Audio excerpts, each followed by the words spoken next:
Olá pessoal, nós faremos agora os estudos do livro intitulado Possibilidades de Pesquisa em História.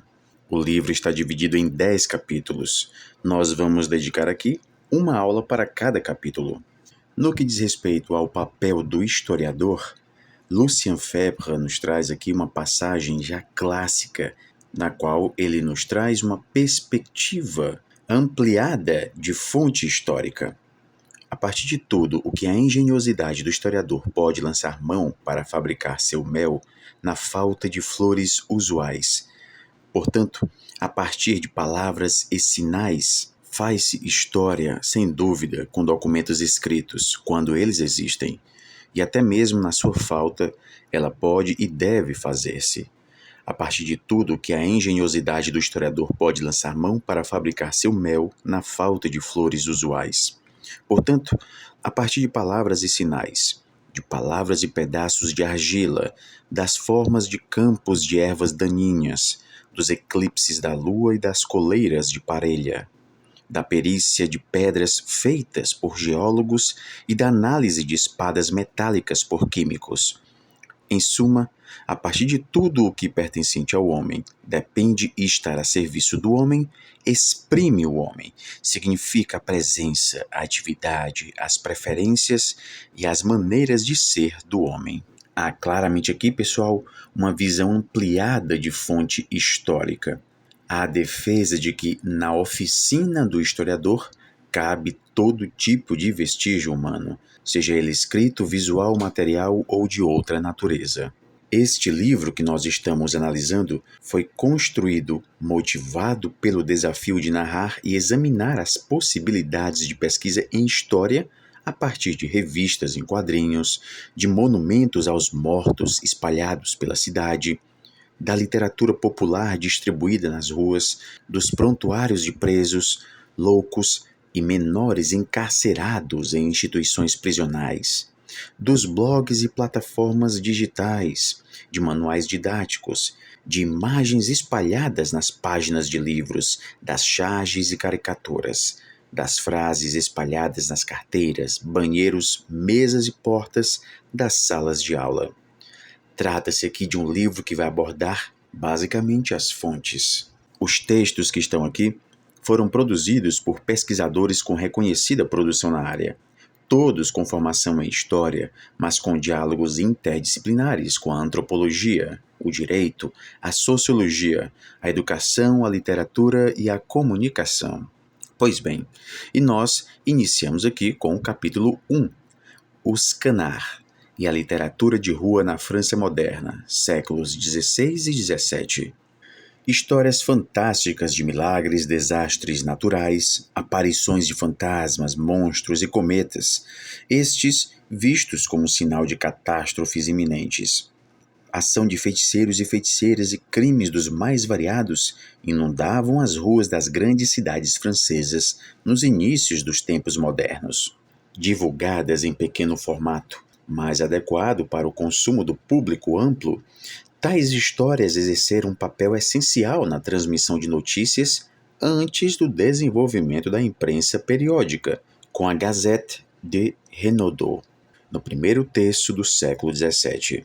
Estas histórias carregavam entre distantes pontos do reino acontecimentos reais ou imaginários que eram julgados dignos de nota, como a notícia do terremoto que atingiu diversas cidades ao norte de Paris, em 1580. Informação e sensacionalismo se constituem em dois elementos entrelaçados de uma literatura que ganha espaço com a expansão do mercado do impresso. Vendidos em meio a almanaques, calendários e discursos, os canards destacam-se entre os impressos que compõem a literatura de venda ocasional na França moderna. Esse nome, canard, deriva dos boatos, cancan, que alimentavam essa literatura. Ou, a partir de uma explicação etimológica, esse nome deriva dos gritos dos vendedores que os anunciavam, o que demarca uma característica essencial do gênero. A sua fundação frequente em rumores, que por sua vez ganhavam uma nova proporção após as publicações deixarem as prensas e caírem nas mãos do público. Então é interessante que a própria origem do termo canar é fruto de rumores. Na Inglaterra, impressos similares são conhecidos como chapbooks, na Alemanha como Folkbücher. Cada recorte espacial assinala preocupações bastante específicas, conforme os temas principais abordados. Os canar foram analisados dentro de seu contexto de produção de forma ampla apenas recentemente.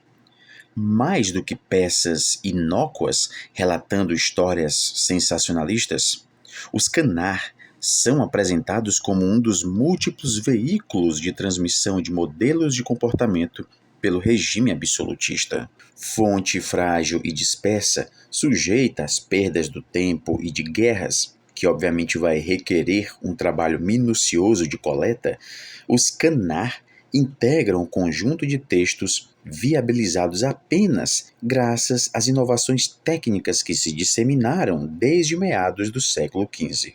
Produto da revolução gráfica empreendida em todo o continente a partir da difusão da prensa de Gutenberg, essas brochuras integram o grupo de impressos baratos e contribuíram substancialmente para a circulação da palavra escrita, com potencial para atingir diferentes públicos. Esses textos consistem, então, em uma fonte preciosa para o historiador que está interessado não apenas na história do impresso e o seu impacto sobre a sociedade moderna. Ele também vai estar interessado nas sensibilidades do período e nas representações aportadas por uma literatura, cujos efeitos vão muito além de seu caráter inicialmente informativo. Essa literatura situa lugares sociais específicos conforme o gênero, traz uma confissão religiosa, status social. Os canar são imbuídos de esforço no sentido de manter uma ordem coesa, oriunda das vontades reais e divinas. Há, obviamente, aqui um aspecto didático presente nesses canar. Literatura de rua ocasional, de venda ambulante. Os impressos agrupados sob essas classificações compartilham características indicadoras do público ao qual eram destinados nos inícios da França moderna. Esses canar, essa literatura de rua, era direcionada aos bolsos mais modestos. Podemos dizer que são textos impressos feitos para não sobreviverem ao tempo, o que torna difícil o trabalho de localização dos textos que sobreviveram, que hoje estão espalhados por bibliotecas europeias. Especificamente no caso dos canar, as edições estão conservadas, em sua maioria, na Biblioteca Nacional Francesa, com alguns exemplares isolados ou em pequenas compilações em dezenas de bibliotecas municipais da França. Os canar integram a chamada literatura popular de inícios do período moderno. A definição de literatura como popular ou erudita, no contexto estudado aqui, vai esbarrar em duas questões essenciais. A primeira questão consiste em verificar os cânones adotados pelo autor, condizentes com a educação formal de uma época ou a sua ausência, bem como a circulação do texto entre os meios cultivados. Entre as táticas editoriais que visavam a popularização dos textos, nós temos principalmente aqui o encurtamento dos parágrafos, o aumento do tamanho dos caracteres e a simplificação ou depuração do texto. Ou seja, não apenas a linguagem é facilitada, mas também o texto é desprovido de expressões potencialmente blasfematórias ou de cunho sexual. Fontes como os canar, que mesclam textos com uma retórica ancorada na antiguidade clássica e na teologia, e textos de linguagem simplificada, são definidas como populares, não por terem uma suposta origem nas camadas populares da sociedade. O que define a literatura de rua, na qual os canar aqui se incluem, como popular, é o público ao qual ela se destina, sendo, portanto, uma escolha dos impressores. O próprio termo canardier se aplica tanto ao autor quanto ao impressor dessas peças, mostrando, além do caráter anônimo, o poder exercido pelos editores. Como destaca Roger Chartier, um texto pode atingir, de diferentes maneiras, leitores para os quais não foi pensado, de onde a necessidade de se distinguir nível social e horizonte cultural. São as diferentes formas de apropriação de um mesmo texto que determinam as clivagens sociais no contexto estudado. Leitura é vista aqui sempre como sendo uma apropriação. Um texto é construído no ato da leitura. Em outras palavras, um texto por si só não tem sentido, não tem significado. O significado, a compreensão, ela é construída na leitura, a partir dos múltiplos códigos possuídos pelo leitor e que dizem respeito à sua posição no mundo e à sua visão desse mundo. Então, o ato de leitura deve necessariamente ser inserido em um conjunto de práticas que lhe confere significado. Se um texto é representação, nem por isso o contexto deixa de influenciar o seu criador. Mais do que temas e estilos, trata-se da visão do mundo construída em uma época e que vai moldar essa mesma visão de mundo. Vejamos agora um dos canar que eram distribuídos nesta época.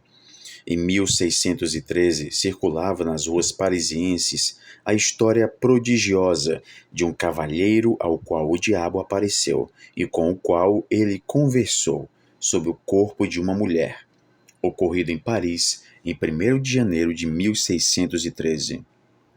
Percebam que tudo isso aqui é o título do canar. Então, como é comum nesse gênero, o título já resume a história, uma tática para estimular a curiosidade dos leitores e ouvintes que não dispõem de contracapas. Materialmente, essa história prodigiosa consiste em um texto de 15 páginas no clássico inoctavo da literatura ocasional, ou seja, uma folha inteira de papel é impressa com várias seções de texto e então ela é dobrada 3 vezes, originando 8 folhas, ou 16 páginas, que compõem o livreto.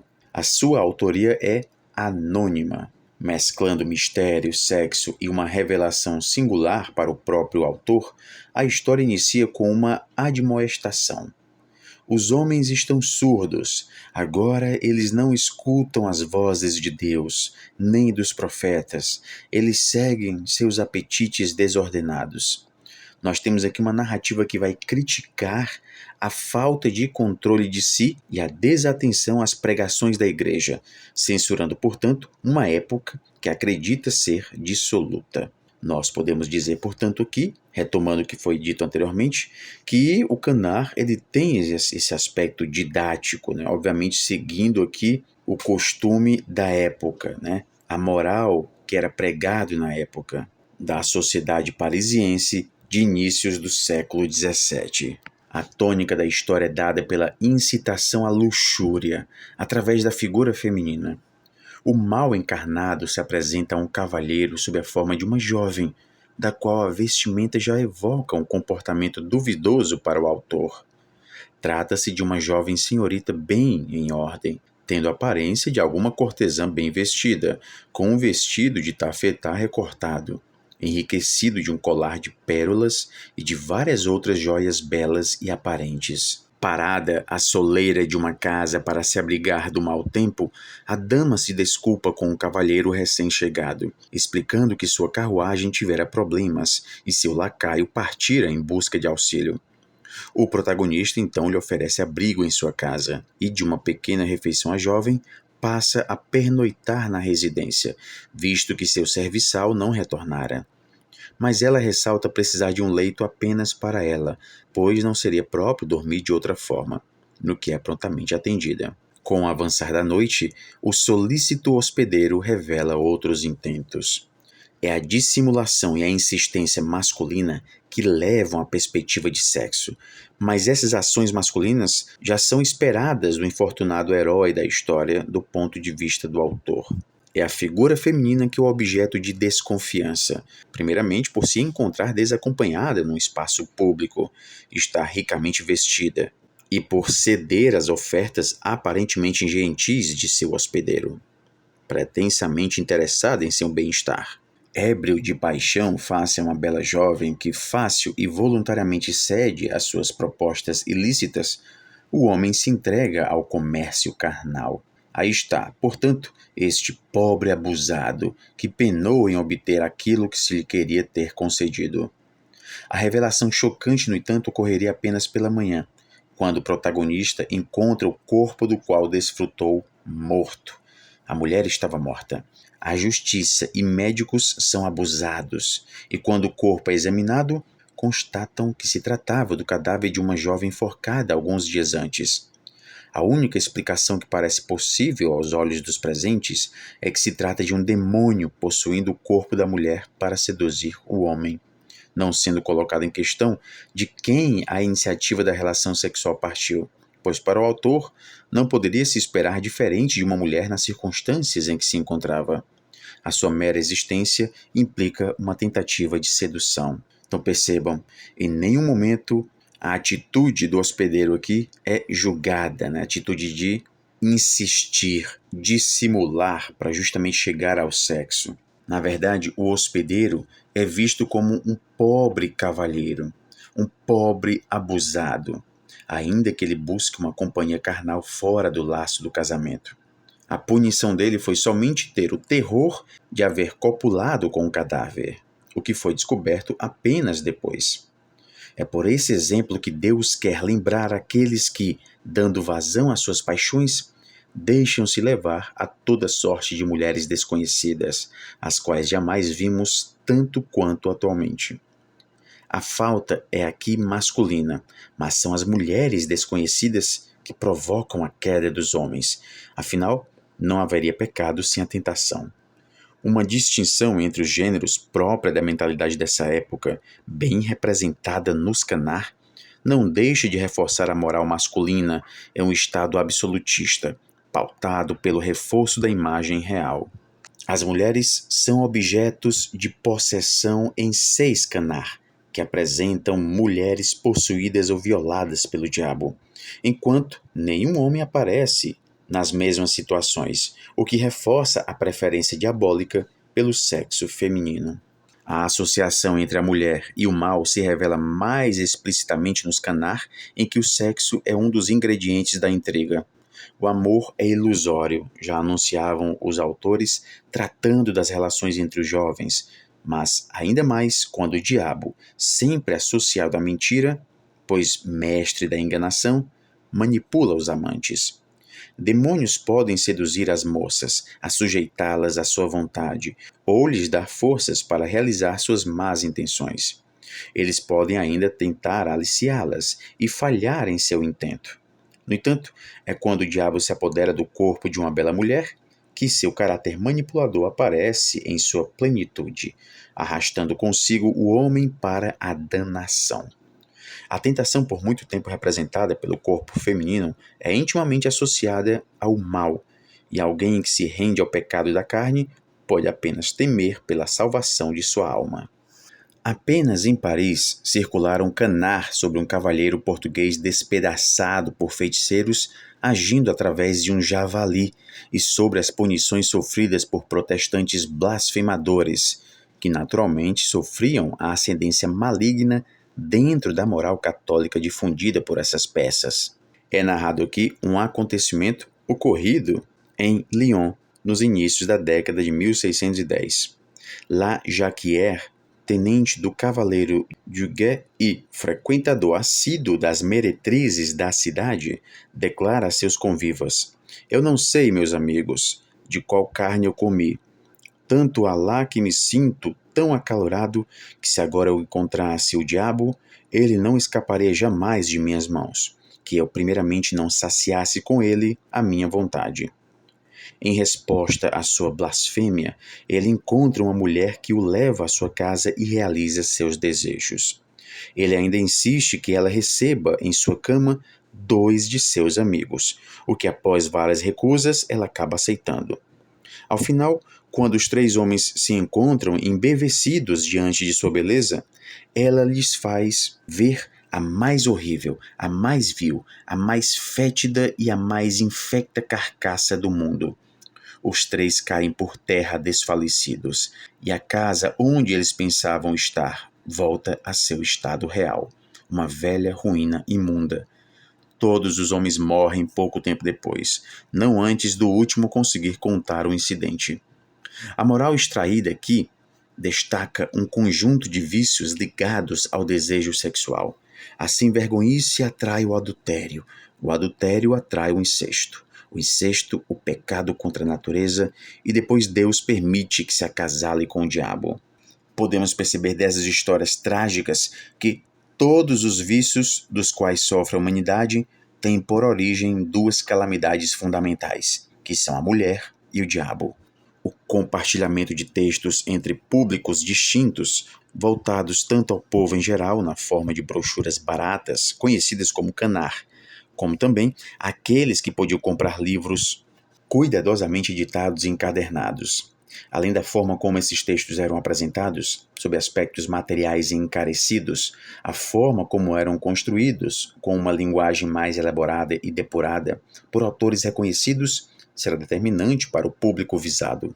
A análise da história prodigiosa de um cavalheiro ao qual o diabo apareceu revela elementos partilhados pela literatura popular francesa dos inícios dos tempos modernos, em sua expressão mais orgânica, os canards.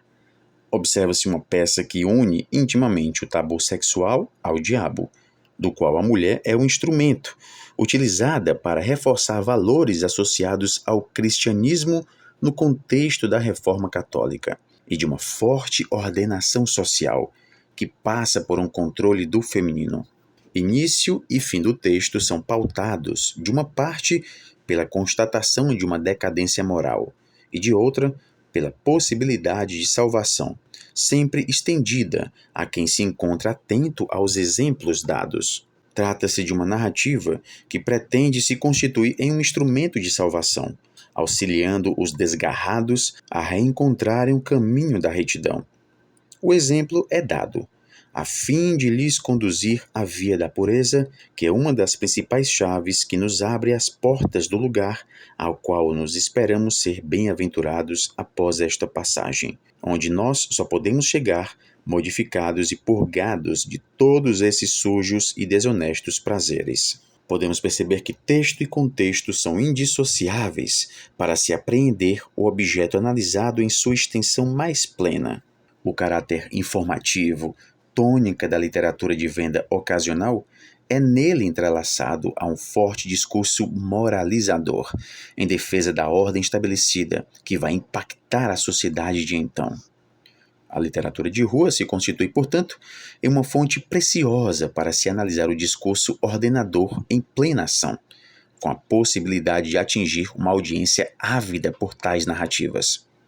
Unindo o cotidiano e o extraordinário, os canards mostram como todos estão sujeitos a uma vigilância constante de Deus e do rei, revelando as crescentes limitações sociais, as transformações em marcha e as possibilidades de desvio, ainda que essas sejam acompanhadas de um castigo exemplar.